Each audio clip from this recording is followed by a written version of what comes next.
नमस्कार, आप देख रहे हैं पंजाब केसरी टीवी और मैं हूं प्रवीण झा। झारखंड में कोरोना की क्या स्थिति है और इस पर सरकार इस बारे में क्या कर रही है, उसके बचाव के लिए, उसके रोकथाम के लिए, इसी पर ज्यादा बातचीत करने के लिए इस वक्त हमारे साथ जुड़ रहे हैं झारखंड के स्वास्थ्य मंत्री बन्ना गुप्ता जी। गुप्ता जी, आपका बहुत बहुत स्वागत है पंजाब केसरी टीवी पर। जी नमस्कार। सबसे पहला और सीधा सवाल भी आपसे यही है कि झारखंड में भी कोरोना की स्थिति बहुत ही भयावह है। ऐसे में सरकार इसके रोकथाम के लिए क्या कर रही है और आगे की आपकी और क्या रणनीति है? देखिए, सरकार जहां तक करने की बात है, हम लोगों ने सबसे पहला तो जब इनिशियल हो रहा था उसी समय हम लोगों ने रात 8 बजे सारे व्यावसायिक प्रतिष्ठान बंद करने का निर्णय किया था और 144 वगैरह भी लगाने का काम किया था। इसके बाद आप जानते हैं कि लॉकडाउन भी लगाया गया है, जी जी, जो जो लगातार ये तीसरे सप्ताह भी चल रहा है। और इसी के साथ साथ हमने व्यवस्था में जो है जो कमी खामियां थी उसको जो है चुस्त दुरुस्त करने के लिए लगातार जो है बेडों की संख्या बढ़ाने का काम किया। ऑक्सीजन बेड, आईसीयू, आपको जनरल बेड, मतलब तरह तरह से जो हमको उपाय करने चाहिए वो उपाय हम लोगों ने किए हैं। और निश्चित तौर गुप्ता जी, लेकिन देखिए कि कम से कम पिछले साल से अभी तक देखें तो लगभग यह आंकड़ा जो जिनकी मौत हो गई है, दुखद मौत हुई है, वो लगभग 3800 का यह आंकड़ा पार कर चुका है अब लगभग। तो ऐसी स्थिति में अब सरकार और क्या कदम, क्योंकि 144 का भी बहुत ज्यादा असर देखने को नहीं मिल रहा है। लॉकडाउन की स्थिति में भी लोगों की मौत हो रही है, कल परसों में भी 141, 167 ऐसे मौतें हुई हैं। तो इसको रोकने के लिए आप क्या कर रहे हैं, कुछ कंक्रीट बताइए। नहीं, देखिए, सबसे ज़्यादा कारण यदि आप वास्तविक कारण देखिएगा, हमको तो कारण पे भी बात करनी है, बल्कि कारण पे कम बात करनी है, निवारण पे ज़्यादा बात करनी जी है। बिल्कुल। तो कारण कारण जब आप देखिएगा तो कारण हमारा और बंगाल का बॉर्डर एकदम बड़सोल से लेके साहबगंज तक दोनों की सीमाएं एक दूसरे से सटी हुई हैं। और हम 4 कदम चलते हैं तो बंगाल में चले जाते हैं, बंगाल के लोग हमारे यहाँ आ जाते हैं। बिल्कुल। और जिस तरीके से वहाँ 8 चक्र में चुनाव हुआ और जिस तरीके से कोविड-19 के नियमों की धज्जियां उड़ाई गई और जो लोग ये कहते थे 2 गज दूरी, मास्क जरूरी, उन लोगों ने ही राजनीतिक स्वार्थ के लिए इस तरह से 8 चक्र में चुनाव किए हैं। उसका एक गुप्ता बहुत बड़ा दुष्परिणाम झारखंड को झेलना पड़ रहा है। नहीं गुप्ता जी, पहली उस पर तो हम आएंगे, उस मुद्दे पर हम आगे आएंगे कि किसका क्या परिणाम हुआ, वहां बंगाल में 8 चरणों में जो चुनाव हुए उसका क्या असर हुआ, नियरिंग जो स्टेट है उस पर, तो उस पर हम बाद में आएंगे। लेकिन हम ये जानना चाहते हैं कि अभी रिम्स जैसे संस्थान में या रिम्स जैसे बड़े संस्थान जो भी झारखंड में है उसमें भी मौत का आंकड़ा काफी है। अभी 5 लोगों की मौत ऑक्सीजन में तकनीकी खामी आ गई थी ऑक्सीजन सप्लाई में और उसकी वजह से हो गया, वो तरफ तरफ के मर गए। तो उसके लिए सरकार क्या कर रही है कि कम से कम तकनीकी खामियों की वजह से तो उसको तो रोके। ये देखिए, ये भ्रामक खबर है। वहां पर 60 पेशेंट थे, ठीक है जी और वहां पर देखिए एक मनीफोल्ड जो है वो पंचर हो गया। और आप समझ सकते हैं कि जो पंचर हुआ और पंचर होने के 10 मिनट के अंदर ही उसको ठीक कर दिया गया। लेकिन वो मौत का कारण जो है वो ऑक्सीजन का फेलियर नहीं है। और यदि ऐसा होता तो वहाँ और भी ज़्यादा संख्या में मृत्यु होती। लेकिन फिर भी हमने तुरंत उस पर संज्ञान लिया है और संज्ञान लेके तुरंत हमने जो है अपने अधिकारियों को सचेत किया है कि चिन्हित व्यक्ति को चिन्हित करके उस पर कार्रवाई सुनिश्चित करें। खैर, ये तो एक विषय है। अभी सबसे बड़ा विषय ये है कि हम कैसे मृत्यु जो हो रही है उसको रोकने के लिए हम क्या उपाय करें। हमने लगातार लॉकडाउन भी किया है और लगातार अपनी व्यवस्थाओं को बढ़ा रहे हैं। आप देख रहे हैं रिम्स में अभी 528 बेड का हमने फिर और एक व्यवस्था कायम की है और टोटल यदि आप देखिएगा तो 1100-1200 बेड की व्यवस्था कायम हो चुकी है। और लगातार अभी 73 जो है आईसीयू के बेड भी वहां पर हम लोगों ने स्थापित किए हैं। इवन सारे जितने अस्पताल हैं, पहले हमने 25% उस पर आरक्षण किया था, बाद में 50% किया, उसके बाद 70% हमने जो है कोविड के लिए आरक्षण किया है। तो लगातार ये प्रयास जरूर चल रहा है। लेकिन देखिए, ये तो आपको ही मानना होगा, हमको ही मानना होगा कि कहीं ना कहीं एक बहुत बड़ी भूल जो है वो केंद्र की सरकार ने किया है। और जिस तरीके से आप बताइए, जिस तरीके से हल्के से लिया गया, आज ऑक्सीजन के लिए इतना मारा मारी है जी और झारखंड जैसा छोटा राज्य जहां पर 6 निर्माता कंपनियां हैं केवल महाराष्ट्र ही एक राज्य है जहां पर 7 कंपनियां हैं, और हम दिल्ली को भी दे रहे हैं, यूपी को भी देते हैं ऑक्सीजन, हरियाणा को भी देते हैं, बिहार को भी देते हैं, खुद भी रखते हैं, बंगाल को भी दे रहे हैं। जी। तो ऐसी परिस्थिति में आप बताइए कि देश के प्रधानमंत्री जी ने क्या, केंद्र की सरकार ने कोई इस कोविड प्रथम चरण के बाद द्वितीय चरण के लिए क्या कोई नीति का निर्धारण किया? जितने के किसान आंदोलन और उनके मित्रों के साइलोज बनाए गए, नहीं, उतना यदि गुप्ता जी, मेरा ये कहना है कि आप उस पर तो हम आ ही जाएंगे कि केंद्र सरकार का कहाँ क्या फेल्योर रहा, लेकिन क्या पिछले एक साल में, जो एक साल का समय बीता, लगभग 12 से 16 महीने का समय जो बीत रहा है अब लगभग, तो इस दौरान राज्य सरकार ने क्या क्या किया है उसके बारे में आप अगर दर्शकों को बता पाए तो। देखिए, राज्य सरकार ने ये किया कि जैसे ही हमारी सरकार बनी, हमारे यहाँ एक भी RT-PCR लैब स्थापित नहीं थे, एक सिंगल लैब स्थापित नहीं था। हमने 8 जगह RT-PCR लैब स्थापित किए और अभी 6 जगह और RT-PCR लैब स्थापित किए जा रहे हैं। कोबास मशीन कई जगह लगाने का काम किया, ट्रूनेट मशीन हमने 200 लगाई हैं, और हम लगातार इस व्यवस्था में हैं कि ज़्यादा से ज़्यादा जो है, देखिए कहना पड़ता है कि जो हमारी सरकार जैसी बनी, वो कहावत है ना कि सर मुड़ाते ही ओले पड़ गए, और उस समय इतना भागा भागी हो गया कि कोविड-19 को लेकर के हम लोग अपने लोगों की जान बचाने के लिए हम लगातार जो है प्रयास करते रहे। और देखिए अभी जो बेड की संख्या है, वो संख्या कुल मिला के 19,717 बेड हैं अभी हमारे पास। नहीं, तो इसी में थोड़ा सा इस सवाल का जवाब और आप दीजिए कि पहले कितना था और आपने पिछले एक साल के अंदर आपने क्या उसमें बढ़ोतरी की है? देखिए, अभी हम लोगों ने इस पे बहुत अपग्रेड करने का काम किया। जहां 100 बेड थे, जहां रिम्स में 250 बेड थे, 250 बेड थे, उसको आज हमने 1200 बेड में तब्दील कर दिया है। जहां पिछले साल 6000 बेड थे, आज वो बेड जो है 19,717 बेड हो गए हैं, और उसमें जो है नॉर्मल बेड की संख्या 12,650 है, और ऑक्सीजन वाली बेड की संख्या 5,652 है, और लगातार आईसीयू वगैरह को हमने 727 आईसीयू भी निर्माण किए हैं, और वेंटिलेटर के 709 हमने वेंटिलेटर भी स्थापित किए हैं। तो लगातार हम अपग्रेड कर रहे हैं। लेकिन आप ही बताइए कि एक तरफ हम लोगों को जब कोविड-19 का इस अभिशाप के विरुद्ध लड़ रहे थे, तो उस वक्त में हमको तो छींकने का भी मौका नहीं मिला है।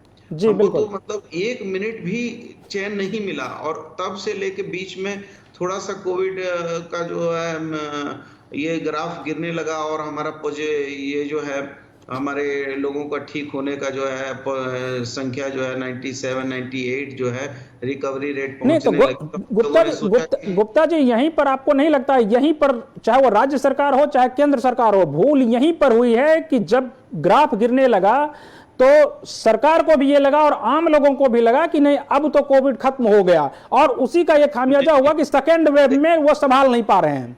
नहीं, वही मैं बोल रहा हूँ आपको, मैं वही बोल रहा हूँ कि जैसे ही थोड़ा नॉर्मल हुआ तो हम लोगों ने अपने जितने भी स्वास्थ्य संस्थान हैं उनको अपग्रेड करने के लिए जी जान से प्रयास करने का काम किया, और लगातार। और आप एक चीज़ जानते हैं कि आज केंद्र की सरकार जो है, आज हमारा जो है जीएसटी का पैसा नहीं देती है, हमारा जो है रॉयल्टी नहीं देती है, हमारे जो विकास के पैसे हैं, ये पहली बार ऐसा हो रहा है कि विकास के पैसों को भी आरबीआई से सीधा जो है विड्रॉ कर लिया जाता है। तो कहीं ना कहीं जो है फेडरल गवर्नमेंट एक दूसरे के सहयोगी साथी के रूप में काम करती है। बेशक राजनीतिक रूप से विचारों का भिन्नता हो सकती है, लेकिन राज्य और केंद्र की सरकार मानव हित, राष्ट्र हित, राज्य हित में तो एक साथ काम करती हैं, और ये हमारी परंपराएं हैं। लेकिन उन परंपराओं को भी ध्वस्त करने का काम यदि किसी ने किया है तो ये केंद्र सरकार ने किया है, और हर जगह एक ही नारा बुलंद किया है कि डबल इंजन की सरकार। मैं आपके माध्यम से जरूर कहूंगा कि डबल इंजन की सरकार यदि थी तो एक भी RT-PCR लैब क्यों नहीं थे? यदि डबल इंजन की सरकार थी तो फिर जो है हमारे आईसीयू वगैरह क्यों नहीं अच्छे थे? डबल इंजन की सरकार थी तो हमारे CSC PSC क्यों बंद पड़े थे? तो कहीं ना कहीं तो देखिए दुभात हो रहा है, हमारे साथ तो सौतेला व्यवहार हो रहा है।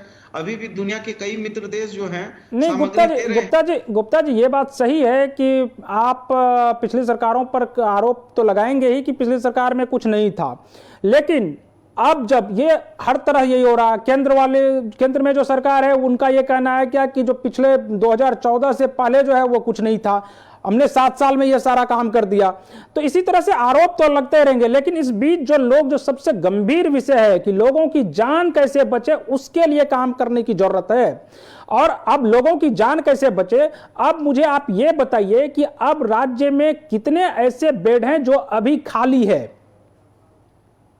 नहीं देखिए, राज्य में अभी बेड की संख्या आप देख रहे हैं, दिन प्रतिदिन जो है हमारा रिकवरी रेट भी बहुत अच्छा हो रहा है, और ये हम लोगों के लिए थोड़ा सा जो है मतलब थोड़ा हमारे लिए सुकून दे रहा है कि हमारे रिकवरी रेट भी बढ़ रहे हैं। लेकिन रिकवरी के साथ जिस तरीके से ये स्प्रेड हो गया है, तो दिन प्रतिदिन जो है बेड की संख्या मरीजों के अनुपात में बेड की संख्या जो है अभी भी पर्याप्त नहीं है, और इसके लिए लगातार हम प्रयास कर रहे हैं। और अभी हम जमशेदपुर में 100 जो है आईसीयू का बेड और 300 ऑक्सीजन बेड लगाने पर काम कर रहे हैं। पीएमसीएच धनबाद पे काम कर रहे हैं, 500 बेड के लिए दुमका में काम कर रहे हैं। तो लगातार अब तो देखिए, अब तो स्वाभाविक है कि अब हमको कोविड-19 से परमानेंट लड़ने की आवश्यकता है, और हमको अब अपने इंफ्रास्ट्रक्चर को बहुत तेज गति में मजबूत करने की आवश्यकता है, और हम लोग लगातार इसके लिए काम कर रहे हैं। क्योंकि अभी तो तीसरे वेव की भी बात जो है वैज्ञानिक बता रहे हैं, तो परमपिता परमेश्वर से प्रार्थना है कि नहीं आए कि प्रधानमंत्री जी काम नहीं करते हैं, लोगों की बात नहीं सुनते हैं, वो मन की बात करते हैं। अगर वो कुछ काम की बात कर लेते तो ज्यादा बेहतर होता। क्या राज्य और केंद्र सरकार के बीच सब कुछ सही नहीं है क्या इस वक्त? अच्छा, ये आप एक चीज बताइए, आज के दिन में मान लीजिए आज के दिन में यदि प्रधानमंत्री जी को, ठीक है, आज के दिन में यदि कोई मरीज बीमार है तो मरीज से क्या कहेंगे? कि मरीज को यही कहेंगे ना कि भैया तुम दवाई ले लो, डॉक्टर का ये सुविधा कर देते हैं, तुम ये दवाई भेजते हैं। क्या मरीज से ये कहेंगे कि तुम जो है बरसात में भीग गए थे इसलिए तुमको जुकाम आ गया था, तो जो है जुकाम आ गया है तो अब जो है तुम घर में आराम कर लो? अरे भाई, प्रधानमंत्री हैं, हमारे भी प्रधानमंत्री हैं, और प्रधानमंत्री जी को चाहिए कि वो अपनी बात सुनाने के बजाय हम लोगों की भी बात सुने। केवल मन की बात सुनाने के लिए तो हम भी शादीशुदा है, मन की बात तो हमको अपनी पत्नी को सुनानी चाहिए, लेकिन मन के साथ जो है काम करने की जो बात है वो उसकी चर्चा होनी चाहिए। केवल जो है, अच्छा, तो आपको क्या लगता है कहाँ कमी रह गई है केंद्र सरकार से? आपको मदन जी से बात किया था वीडियो कॉन्फ्रेंसिंग में, बड़े अच्छे नेक मंत्री हैं, हमने उनसे बात किया। हमने कहा कि हमारे राज्य को जो है वैक्सीन की आवश्यकता है। उन्होंने कहा कि आप 15 दिन का एडवांस प्लानिंग भेजिए। हमने एडवांस प्लानिंग भेज दी, टाइम फेस हो गया, हमको वैक्सीन मिली नहीं। और आप देखिए वैक्सीन क्यों नहीं मिली, आप ये चीज सोचिए। इसलिए नहीं मिली है वैक्सीन कि 6.5 करोड़ वैक्सीन को विदेश भेज दिया। क्या आयात और निर्यात नीति को नहीं समझना चाहिए था केंद्र की सरकार को? आज वैक्सीन की क्या स्थिति है? प्रधानमंत्री जी तो चिल्लाते हैं हर चुनाव में, ये कहते हैं बिहार से लेके बंगाल से लेके यूपी, हर चुनाव में कहते हैं पाकिस्तान। गुप्ता जी मुझे भी बोलने दिया जाए झा जी प्लीज।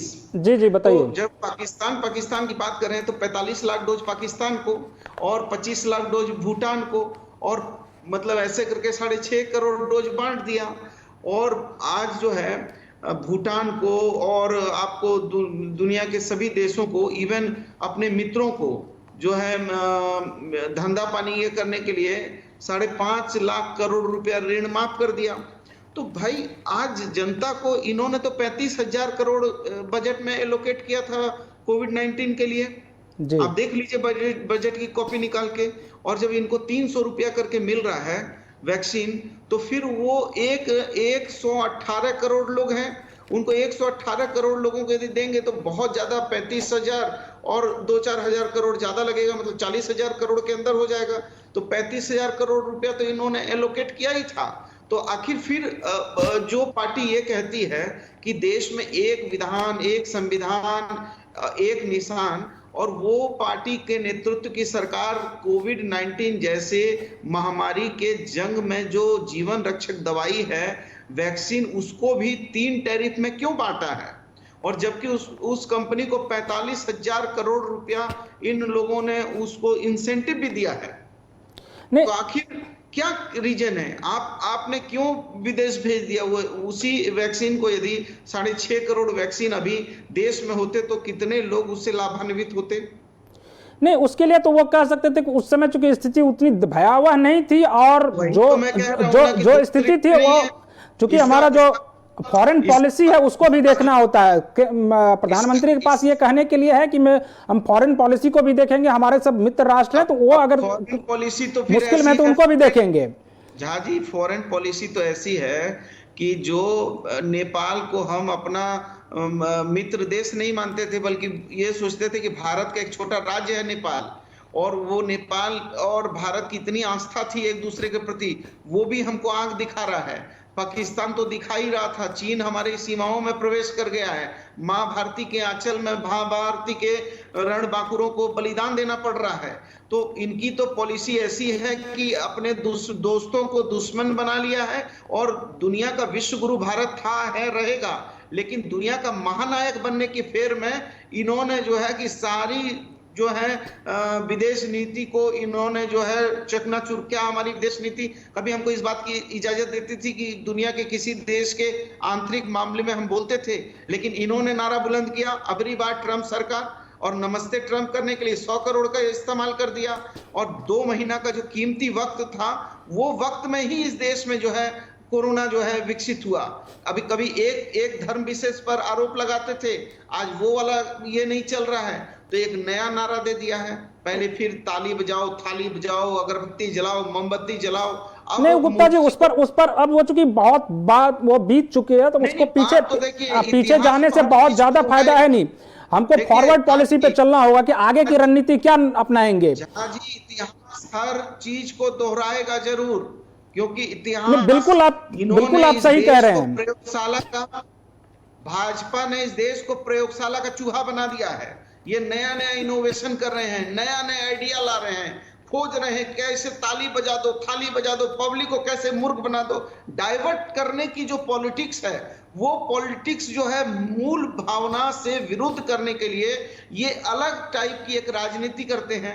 अभी इनके अब गुप्ता जी इस पर हम कभी आपसे विस्तार से बात और करेंगे, लेकिन आज चूंकि हमारा कोरोना मुद्दा है और स्वास्थ्य से संबंधित है, इसलिए हम इसी मुद्दे पर रहना चाहेंगे। हम ये जानना चाहते हैं कि अभी हमारे पास एक सूचना आई, खबर आई, हम लोग कुछ दिनों पहले उसको चला भी रहे थे, कि साहिबगंज में एक दुकानदार का यह कहना था कि जो वहां पर लोग जो है आजकल उनके दुकान में कफन खरीदने के लिए ज्यादा पहुंच रहे हैं, लेकिन उस गांव के लोगों को यह नहीं पता है कि उनकी मृत्यु कोरोना से हो रही है या ये नॉर्मल डेथ है। तो ऐसी स्थिति में लोगों को जागरूक करने के लिए जो सुदूर इलाके में, सुदूर ग्रामीण क्षेत्र में है, उनके लिए आप क्या कर रहे हैं? देखिए, उनके लिए जितने भी हमारे प्रवासी लोग आए हैं, एक तो जो प्रवासी लोग आए, आप जानते हैं कि महाराष्ट्र में ये बहुत तेज गति में स्प्रेड हुआ, और बॉम्बे से महाराष्ट्र ये जो अहमदाबाद ट्रेन और बॉम्बे मेल वगैरह से बहुत लोग आए। तो हमारे जो भी झारखंडी भाई आ रहे हैं, हम उनको जो है आइसोलेट कर रहे हैं, और उनको आइसोलेट करके हम उनको जो है जगह जगह पर जितने भी हमारे पंचायत भवन हैं या और भी जगह उनको क्वारंटाइन कर रहे हैं, और जिनका रिपोर्ट पॉजिटिव आ जा रहा है उनको हम क्वारंटाइन कर रहे हैं, और जिनका रिपोर्ट नेगेटिव भी है उनको उनके घरों में 7 दिन के लिए हम जो है होम आइसोलेशन के लिए रखवा रहे हैं। तो हमको हर हालत में इस चेन प्रक्रिया को तोड़ने के लिए काम करने की आवश्यकता है, और जब तक देखिए ये चेन प्रक्रिया नहीं टूटेगी तब तक इसको, चूंकि ये तो एक ऐसी महामारी है जो एक से दूसरे को, दूसरे से तीसरे को, तीसरे से चौथे को हो रही है, तो इसमें तो निश्चित तौर पर हम लोगों को इस चेन को तोड़ने के लिए प्रयास करना है। और मैं आपको ये विश्वास देता हूँ कि ये अभी शहरों में जरूर फैला है, लेकिन गांव में अभी भी वैसी स्थितियां नहीं हैं। लेकिन हम लोगों ने गांव के पंचायत में मुखिया को, बीडीओ को, सीओ को और सारी व्यवस्थाओं को लगाकर हम प्रयास कर रहे हैं कि गांव में ये स्प्रेड ना हो। इसको गांव से उनके लोगों का चूंकि घनत्व तो ज़्यादा होता है, गांव सब में हमारी आबादी ज़्यादा है, शहर में तो घनत्व के हिसाब पे आबादी होती है, लेकिन गांव में दूर दूर होने पर भी आबादी ज़्यादा होती है। तो गांव में और स्प्रेड ना हो, इसके लिए हम प्रयास जरूर कर रहे हैं। अच्छा, आपको नहीं लगता है कि जो पिछला जो टर्म था, यानी कि आप देखिए जो पहले वेव में जिस तरह से हेमंत जी ने दूसरे राज्यों से अपने लोगों को लाने के लिए काम किया, और जिस तरह से देश भर में चर्चा भी हुई कि झारखंड सरकार बेहतर काम कर रही है, आपको नहीं लगता है कि इस बार शायद वो काम करने का शायद वो जज्बा उस तरह का नहीं दिखा, या फिर कहीं पर कोई कमी रह गई जिसकी वजह से इतना ये भयावह विकराल रूप ले लिया कोरोना ने? नहीं, देखिए जज्बा हमारे मुख्यमंत्री जी का नेचर पॉजिटिव है, थॉट पॉजिटिव है, हमारा विजन क्लियर कट है, और हम हर हाल में अपने लोगों की जान माल की रक्षा करने के लिए सरकार वचनबद्ध है। लेकिन जहां तक इस बार का बात है, इस बार और पिछली बार में कुछ अंतर हुए हैं। इस बार इसकी जो है इसका रूप बड़ा विकराल है, और इस बार जो रूप विकराल है, उस विकराल रूप में हम होम आइसोलेशन करके ही जो है इस पर अंकुश लगा सकते हैं। क्योंकि जिस तादाद से एक एक दिन में जितने पॉजिटिव मरीज हो रहे हैं, कभी 7,000, कभी 6,000, कभी 5,000, तो उस हिसाब से यदि हम सारी व्यवस्थाएं लगा देंगे केवल आइसोलेशन वार्ड बनाने के लिए और क्वारंटाइन वार्ड बनाने के लिए, तो आप देखिए कि इसमें मृत्यु दर जो है वो बहुत तेज गति में हो रहा है, और मृत्यु भी हो रही है तो वो 3 से 4 दिन 5 दिन के अंदर अंदर जो है मृत्यु हो जा रही है। तो हमको तो सबसे पहले ये जरूरत होगा कि जो भी लोग ग्रीवियस हैं, जो लोग ज्यादा इफेक्टेड है, उनको हम तत्काल स्वास्थ्य सुविधा उपलब्ध करा के और उनको जो है जान माल की रक्षा करें। और इसके बावजूद आप देखिए कि मृत्यु दर जो है मृत्यु तेज गति में हो रही है। तो हम लोग निश्चित तौर पर लगे हैं, और इतना जरूर है कि हमारे मुख्यमंत्री हम लोग रात दिन एक करके सारी व्यवस्थाओं को बहुत तेज गति में बढ़ाने का काम कर रहे हैं। अभी हम लोगों ने जो है तकनीक से भी अपने दिमाग को जोड़ा है। इवन बीच में कुछ रेमडेसिविर की बात होती थी, कहीं पर कुछ कमी खामी पता चली, उस पर केस भी हुआ, मुकदमा भी किया, जेल भी भेजने का काम किया है, सीआईडी को भी जांच करने का दिया है। कुछ जगह ऐसी खबरें आ रही थी कि कुछ बेड भी जो है नहीं, ये तो खबरें ये तो कल की खबरें हैं कि रिम्स में जो है बेड के लिए 30 से 50,000 रुपया मांगा जा रहा है। नहीं, बिल्कुल ये गलत भ्रामक खबर है, क्योंकि अभी भी रिम्स में बहुत सारे बेड खाली पड़े हैं। मैंने अभी भी ये किया है, रिम्स में बहुत बेड खाली हैं, 528 बेड। नहीं गुप्ता जी वो ऑडियो वायरल है, उस ऑडियो के तो देखिए उसी के हिसाब से 3 आप गलत कह रहे हैं, वो पुराना ऑडियो है, और उसमें 4 लोगों की गिरफ्तारी हो चुकी है, 4 लोगों को हमने जेल भेज दिया। नहीं, गलत नहीं है। अगर मान लीजिए पुराना भी है तो गलत तो नहीं है ना, क्योंकि आप देखिए मैं कह रहा हूं कि उस समय जैसे ही ये संज्ञान में आया, हमने तुरंत सीआईडी को और बरियातू थाने को लगाकर तुरंत उसकी गिरफ्तारी हुई है, और गिरफ्तारी करके उसको जेल भेजा है। आगे फर्दर इन्वेस्टिगेशन चल रहा है, सीआईडी कर रही है, और मैं ये विश्वास दिलाता हूं कि एक भी यदि ऐसी घटनाएं हुई कि जिसने भी यदि आपदा को अवसर और अर्थमोचन का यदि माध्यम बनाया, और चाहे वो प्राइवेट अस्पताल हो चाहे हमारे सरकारी अस्पताल हो, तो हम उसको निश्चित तौर पर ना सिर्फ उस पर जो प्राइवेट अस्पताल होंगे उस पर क्लिनिकल एस्टेब्लिशमेंट एक्ट के तहत कार्रवाई भी करेंगे, और उन पर एफआईआर करके उनको जेल भी भेजेंगे। ये देखिए, ये सरकार कहीं पर भी, हम पूरे तरीके से इस लोकतंत्र पे विश्वास करने वाले लोग हैं, और लोक और तंत्र वो होता है, लोक मतलब होता है नीति और नैतिकता, और तंत्र है व्यवस्था।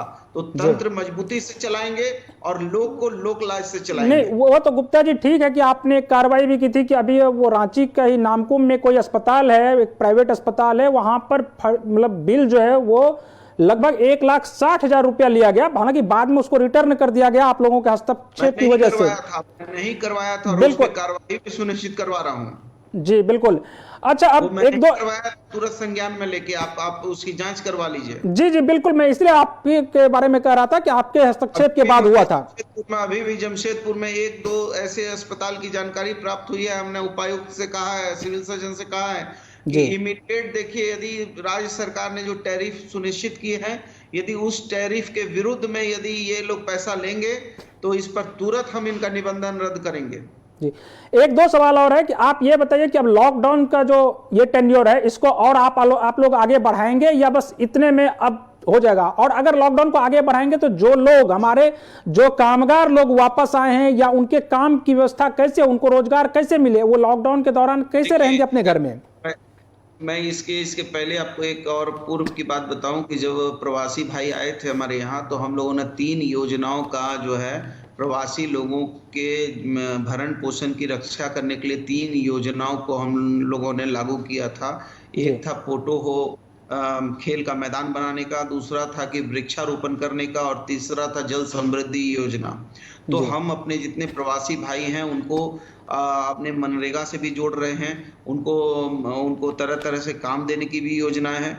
और अभी जहां तक आपने कहा कि लॉकडाउन बढ़ाने की बात है, तो ये तो परिस्थितिजनक चीज है। इस परिस्थिति का अवलोकन और मूल्यांकन करेंगे। माननीय मुख्यमंत्री जी के नेतृत्व में एक हाई प्रोफाइल बैठक होती है आपदा की, और माननीय मुख्यमंत्री उसके अध्यक्ष है, मैं उपाध्यक्ष हूँ।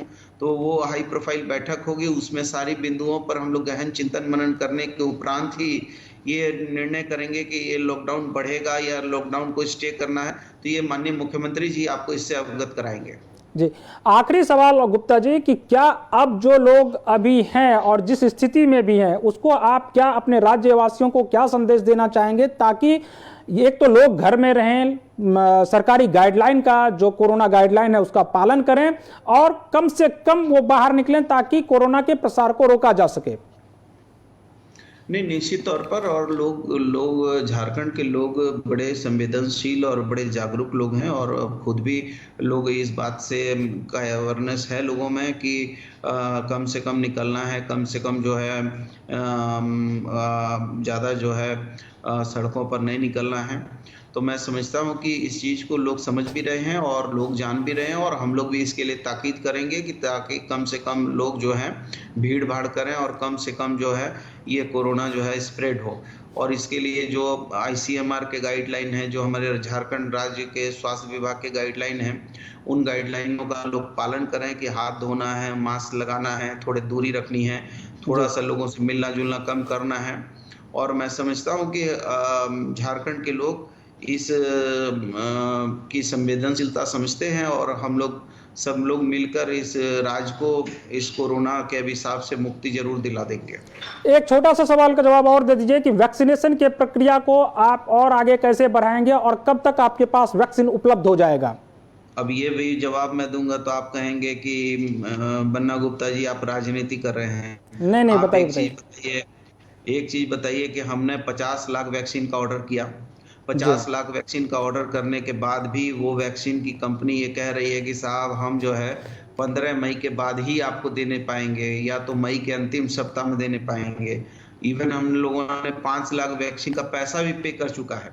लेकिन जब हमारे पास वहाँ, अब हमारे झारखंड में तो इसका निर्माण नहीं होता है। आखिर हमको केंद्र सरकार देगी तब ना हम देंगे। अब केंद्र सरकार एक तरफ कहती है 1 मई से वैक्सीनेशन करो, दूसरी तरफ हमको वैक्सीनेशन नहीं होता, वैक्सीन मिलती नहीं है, तो हम वैक्सीनेट कैसे करेंगे लोगों का? तो इसका मतलब ये होता है कि कहीं ना कहीं आप राजनीतिक रूप से अपने विरोधी राज्य के बीच में एक गलत संवाद पैदा कर रहे हैं, ताकि जो है लोगों में ये संवाद है कि साहब केंद्र ने बोल दिया 1 तारीख से वैक्सीनेट करना है, वैक्सीन लगाना है, और राज्य सरकार लगा नहीं पा रही। अरे भाई, हमारे पास होगा तब ना लगाएंगे, हम कहाँ से लगाएंगे? क्या हमारे पास तो निर्माण करने की कोई हमारे पास कंपनी नहीं ना है। बिल्कुल, कोई हमारे यदि ऑक्सीजन प्लांट से निकलता तो हम लगा देते, लेकिन हम लोग फिर भी प्रयास कर रहे हैं। लगातार हमारे अधिकारी संपर्क में हैं, और मैंने भारत सरकार हमारे हर्षवर्धन जी को चिट्ठी भी लिखा था कि हर्षवर्धन जी, पूरा वैक्सीनेशन देश में फ्री ऑफ कॉस्ट होना चाहिए, और आपको करना चाहिए, क्योंकि आपने बजट में एलोकेट किया था। लेकिन फिर भी यदि आप नहीं भी करेंगे तो राज्य सरकार अपनी जनता के हित की रक्षा करने के लिए हम मर मिटने को तैयार हैं, लेकिन हम अपनी जनता को मरने नहीं देंगे। गुप्ता जी, जब आप बजट पर आ ही गए हैं तो जो भी पैसा लगेगा राज्य सरकार उसका वहन करने के लिए तैयार रहेगी। गुप्ता जी, जब आप बजट पर आ ही गए तो एक सवाल का जवाब और दे दीजिए कि मुझे जहां तक मतलब आंकड़ा याद है कि शायद 94,277 करोड़ रुपए का बजट आप लोगों ने पेश किया था, और उसमें लगभग 8.5% जो है आप लोगों ने स्वास्थ्य और पेयजल पर खर्च किया है। तो क्या ऐसी स्थिति में अब इस परसेंटेज को और आगे बढ़ाने की जरूरत है? क्या आपको लग रहा है क्या कि नहीं इतने से हो जाएगा, या और आगे बढ़ाने की जरूरत है? नहीं, बढ़ाने की तो जरूरत है, निश्चित है बढ़ाने की जरूरत है, लेकिन उसमें इसलिए भी है क्योंकि हमारी पूर्व की सरकार ने झूठा इंफ्रास्ट्रक्चर दिखावा करने के लिए, जहां जंगल है वहां पर उन लोगों ने, जहां एक आदमी नहीं है वहां पर जो है बड़े बड़े अट्टालिका बना दिया अपने ठेकेदार मित्रों को लाभ देने के लिए। हम ऐसा झूठा इंफ्रास्ट्रक्चर बनाकर राज्य के राजस्व का नुकसान नहीं करना चाहते हैं, बल्कि अभी एमसीआई का जो गाइडलाइन है उस गाइडलाइन के हिसाब से कम 85,000 स्वास्थ्य कर्मियों की जरूरत है, लेकिन हमारे जी पास नहीं है। आप देखिए हमारे 3-3 मेडिकल कॉलेज की मान्यता को रद्द कर दिया।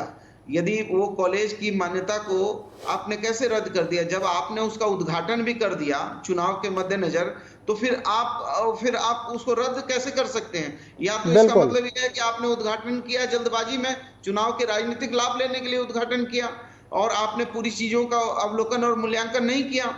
और एक तरफ आप उद्घाटन करते हैं, दूसरी तरफ आप हमारा जो है 300 बच्चों का भविष्य को अधर में कर देते हैं। तो ये तो कहीं ना कहीं देखिए राज्य सरकार के साथ जो है जो व्यवहार होना चाहिए केंद्र की सरकार का, ये पूरी तरीके से राजनीतिक व्यवहार कर रहे हैं। लेकिन आप राष्ट्रीय हित, राज्य हित, मानव हित सर्वोपरि है।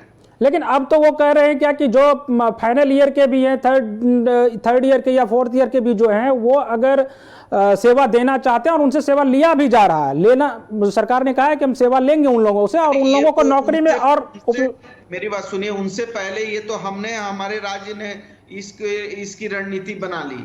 हमने हमारे राज्य के जितने भी इवन डेंटल के भी बच्चे हैं उनको भी हम समायोजित कर रहे हैं। हम लगातार प्रयास कर रहे हैं कि हमारे पास जितने इवन जो रिटायर्ड डॉक्टर हैं और जो रिटायर होने वाले थे डॉक्टर सब, और जो हमारे एसोसिएट प्रोफेसर सब थे, उनको भी हम लोगों ने एक्सटेंशन देने का काम किया है। और जो हमारा जो रिटायर्ड डॉक्टर हैं उनको भी हम अनुबंध पे रखने के लिए हम लोगों ने आदेश कर दिए हैं सभी जिलों के उपायुक्तों को कि अनुबंध पे उनको जो है एक अच्छे वेतन पर उनको जो है अनुबंध पे लिया जाए। जी, तो गुप्ता जी आपने पंजाब केसरी को समय दिया, इसके लिए आपका बहुत बहुत शुक्रिया। जी, आपका भी बहुत धन्यवाद जो आपने मुझे वक्त दिया मेरी भावनाओं को देश की जनता तक पहुंचाने के लिए। बहुत बहुत शुक्रिया, बहुत बहुत धन्यवाद। चलिए, बहुत बहुत आपका धन्यवाद। तो ये थे झारखंड के स्वास्थ्य मंत्री बन्ना गुप्ता जी, जिनका ये कहना है कि हम लोग वैक्सीनेट तो करेंगे, लेकिन कम से कम वैक्सीन हम लोगों को केंद्र सरकार की तरफ से उपलब्ध हो जाए। अगर केंद्र सरकार के कोई रहनुमा इस वीडियो को देख रहे हैं तो कम से कम आप ये तय कीजिए कि आपने कहा था कि 1 तारीख से वैक्सीनेशन प्रोसेस को आगे बढ़ाइए। अगर राज्य के पास वैक्सीन पहुंचेगा ही नहीं तो राज्य सरकार कहां से वैक्सीनेट करेगी? आप देखते रहिए पंजाब केसरी टीवी और मुझे दीजिए अनुमति। नमस्कार।